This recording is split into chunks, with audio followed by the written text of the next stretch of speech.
Welcome back to Brush Up Your Game. Derek Barnett. I mean, love Derek. He's doing great stuff. But he took it upon himself to design a whole bunch of stuff for the Titan. I did have a hand in sharing some ideas. I've read a lot of the Titan books, and I enjoy the series, so take that with a grain of salt. It's custom cards. You all know the deal. But I just want to be transparent because I always try to be transparent when I'm talking about stuff that I'm had a hand in. So, jumping ahead there. The Titan, a 5-2-4-5, and I mean naturally there's an evolution in attack dice. I think you might be able to justify the Titan at a 4. Only because I don't know that she has the same weapon phaser capability as, say, the Enterprise E. But I also wouldn't doubt her at a 5. So, you kind of take that with a grain of salt. 2 evasion dice does seem right. She was fairly maneuverable. And 9 total durability also feels right. 3 crew, a weapon, and a tech slot. The only thing I'd throw in is a second tech slot built in, only because she has a fair bit of science upgrades, different modules that go in there. But then I feel like you're asking for a lot of flexibility, and that might be too much. The action here: place a scan token and a battle station token beside the ship. I like this action. It was not anywhere near my design, at least as far as I remember. But I like the thought that the Titan can focus on 2 different tasks simultaneously. That's very reminiscent of what the Titan does in the books. The crew does a lot and can focus on different mission objectives simultaneously, and this focuses or speaks to that. So I like that. 26 points feels about right for the Titan. If you're going by old points, you're at 32. Discount down to 26. That feels about right. The USS Luna, you gotta have the prototype because, the construction upgrade here. 4-2-4-6. So, you compare that to the Titan, you're trading out. You're getting an extra shield, a little less attack. You are saving a point, but it's double crew, double tech, no weapon. When defending, spend a scan token to cancel one hit. So it's a little better than evade because you do get that scan token on offense as well. Remember, that's always the comparison. If it's not better than evade, then why bother having the ability? I think this actually is a good fit with the prototype upgrade construction card. I think there's a natural fit there. I could even see the Luna being discounted down to 24, just because you're losing a fair bit. This is a worse ability. It's a worse stat line. I'm okay playing it as is, though.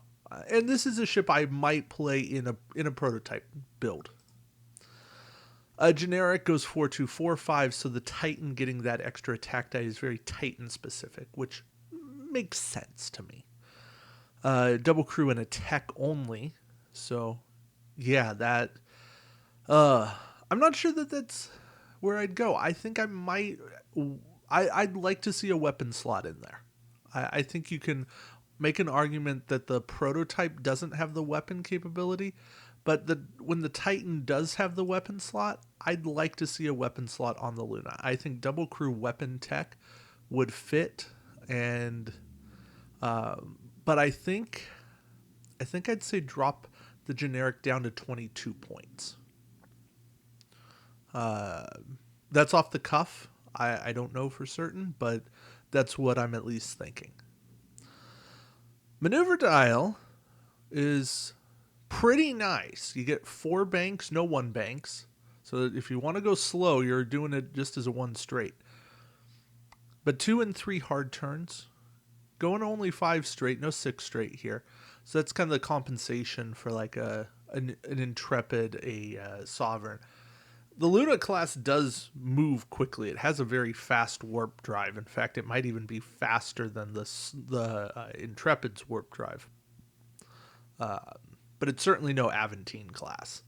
I'll say that. So I'm willing to say the Luna should only go 5. That to me makes sense. 90-90 arcs, I'll take it. The Titan to me has always felt, or the Luna class has felt like a newer Sutherland, and I know Picard gave us even newer Sutherlands and Akira's, but the Titan feels like a step up in that direction. So, yeah. Riker is a captain and then is an admiral. Let's take a look here. As the captain, you don't pay a faction penalty for crew upgrades deployed to your ship, and that is very reminiscent of, or that is, reminiscent's not the word I want. It's accurate, and probably even I need a more specific word than accurate, but this fits Riker in Titan. It fits the motto of Titan, the IDIC. When defending, if the attacking ship is in your forward firing arc, replace one of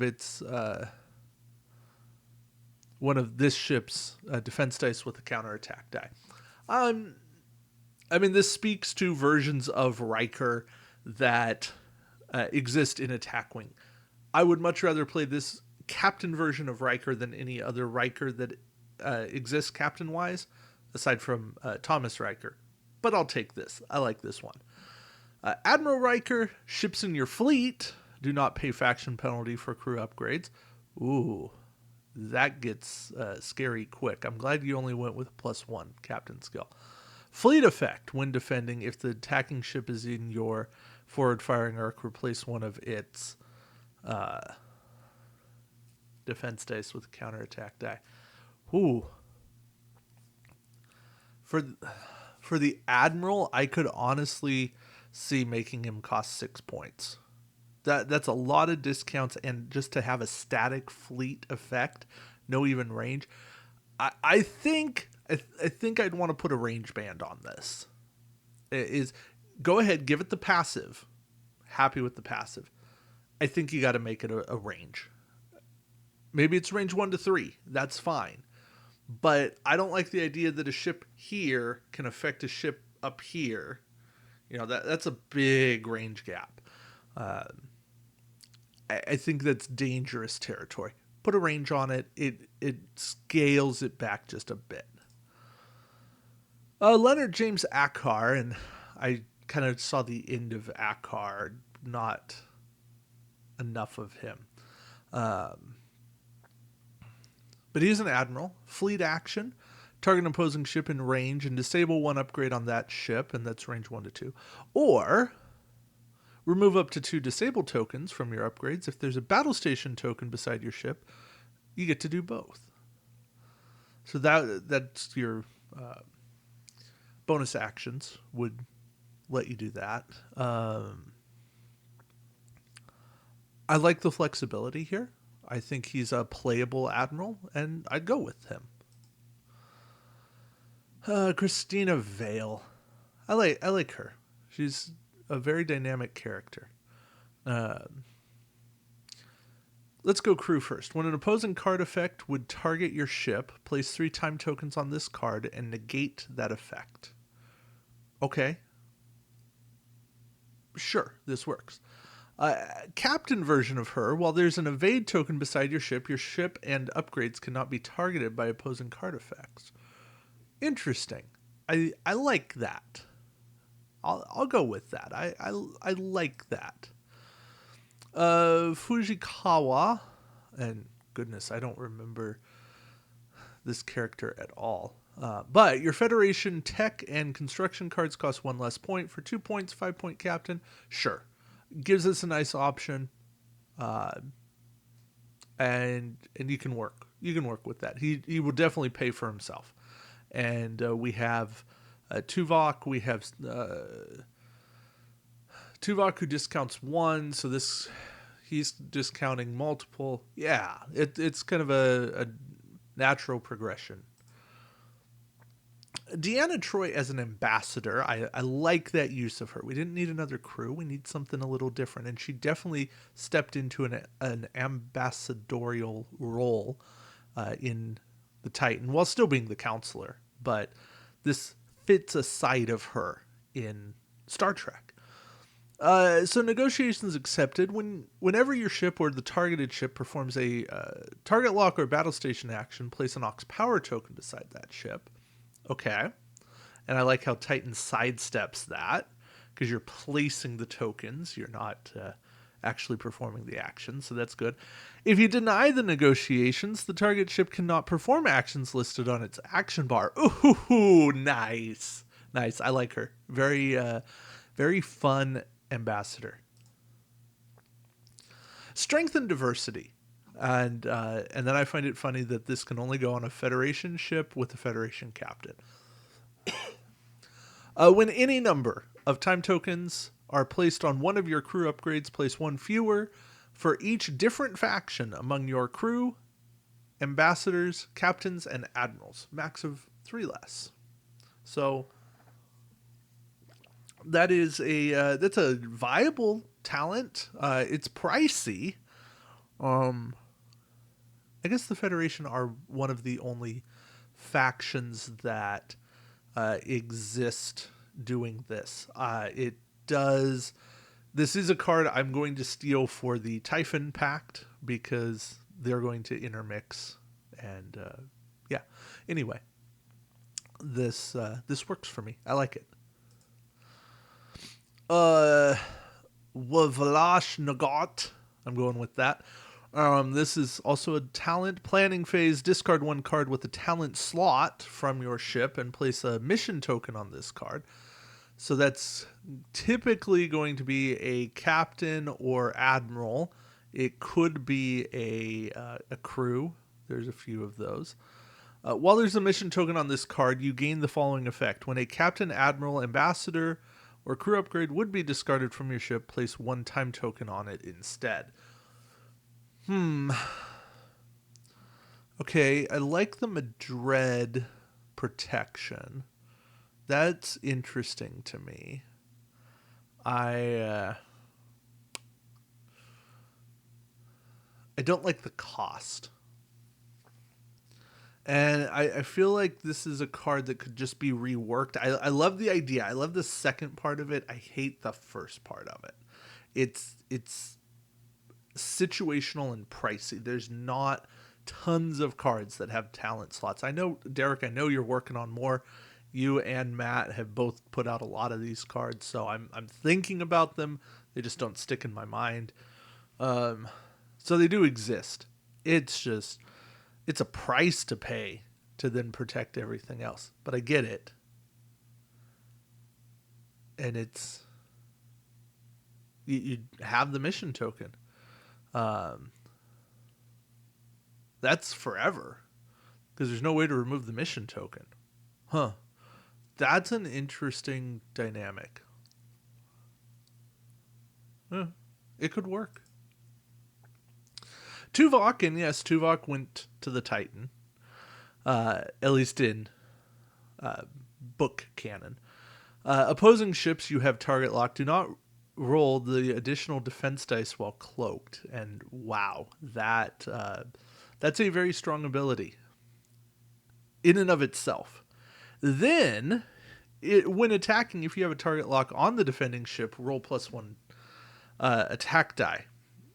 So, wow. I know it's tough to get a target lock on a ship while it's cloaked. But, I'm thinking of the ship that cloaks after it has the target lock. That is a big deal. And I feel like Tuvok should probably be more expensive because of it. Because, boy, that's a really big deal. That's a ship giving up its shields. I mean, they know what's happening. Tuvok's a card that's out there. It's not like Tuvok's hiding. But wow, that's Ugh, that's a scary card. Then we've got Ranul Karu, and for 2 points, when an opposing crew, captain, admiral, or ambassador targets your ship with its effect, discard this card, negate the effect, and disable the triggering card. That's pretty good. I like it. I mean, an ambassador will never target your ship because of that, because they only get the one activation window, but you might as well have it. It protects the ship. So that much is good. Yeah, I like it. Shanti Yizik Eris Ri, or Dr. Ri, as I like to call him. When one of your crew upgrades would be disabled, place 2 time tokens on that card instead. If this ability has already been used this round, place an additional time token on that card for each time after the first. Interesting way to get around the one use. Yeah, that works. I mean, gets pricey with time tokens, but it works. Zinra Havril. I don't know. It's Zin. It's the chief engineer, at least for a bit. After performing a bank straight or other bank maneuver, place 2 time tokens on this card, 1 Aux power token beside your ship, and rotate your ship 180. That's pretty cool. I like it. Speaks to him being the designer of the Luna engines. So, making them very flexible. I like it. Then we get Boimler. When defending, discard this card and cancel 2 hits. Might need to go up in price just a little bit. Only because there's some cards that exist to just cancel a single hit, and I think they might cost 1 or 2. I'd just say make them cost 2 points. Protecting 2 hull for 2 points, it's like having reinforced hull. 2 points, it makes sense. Just go 2 points. Deep Space Sensor Array Combat Phase. Spend a scan token and target an opposing ship that's not in range of your ship, and that's range 1 to 3. That ship rolls +2 defense dice when defending this round. That's an interesting...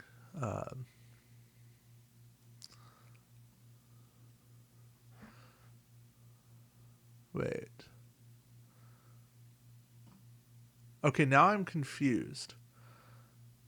Why are you targeting an enemy ship to give them extra defense dice? Is that maybe supposed to be minus defense dice? That's the only reason I can see this card working. Because there's no way you'd want to give them extra defense dice. Anyway. Enhanced Stellar Cartography, and this is definitely an aspect of Titan. Planning phase. Discard this card. Opposing ships in range 1 to 2 plan their maneuver dials face up this round. Yeah. That seems pretty cool. I like it. 1 per ship. 2 points. Seems reasonable to me. Dorsal Phaser Array. The attack value of this weapon is equal to the ship's weapon value, and the cost of this weapon is equal to the ship's weapon value +1. But it's 360 fire, can only go on hull 4 or more, has to be on a Federation ship. Yeah, this works for me. Quantum torpedoes. Okay, what's different here? Attack values, printed value +1. Place 3 time tokens on this card. Have to have a target lock, but you don't spend it. A roll attack dice step. For each crit rolled, roll an additional die. Continue adding hits until no further crits are rolled. Exploding dice. Thank you, Derek. Yes. It costs +3 points if not equipped to an Akira, Defiant, Luna, or Sovereign class.